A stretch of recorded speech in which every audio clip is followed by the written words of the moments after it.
এই যে আমাদের মিকি আজকে গোসল করবে। তো গোসল পানি গরম পানি নিয়ে নিয়েছি অবশ্য। গরম পানি দিয়ে গোসল করিয়ে দিচ্ছি। হয় প্রায় সময় সপ্তাহে গোসল করিয়ে দেই বা অনেক সময় দেখা যায় ১৫ দিন পরও গোসল করিয়ে দেই। অবশ্য তেমন একটা ময়লা হয় না। তারপরেও গোসল করিয়ে দেই। আমাদের মিকির গোসল করাটা বেশি কষ্ট হয় না। যদিও শুধু খালি বাহির হইতে চায়। এখন এই যে শ্যাম্পু দিয়ে গোসল করিয়ে দিব।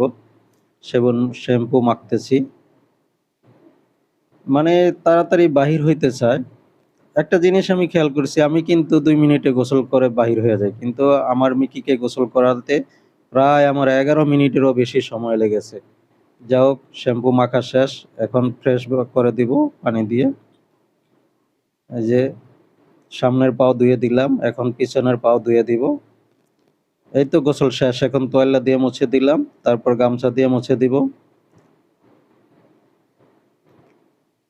ওই যে শুধু বাহির হয়ে যাচ্ছে। রোদ্রে যাবে আরকি এইজন্য। যাক গামছা দিয়ে পরিষ্কার করে দিলাম। দিল এক দৌড়। দেখেন পাগুলো কিভাবে ঝাড়তেছে। এখন চলে যাবে রোদ্রে 1-2 তে শুকিয়ে যাবে। তো আজকে মিকির হিস্ট্রি এ পর্যন্ত গোসলের। ওকে, আল্লাহ হাফেজ।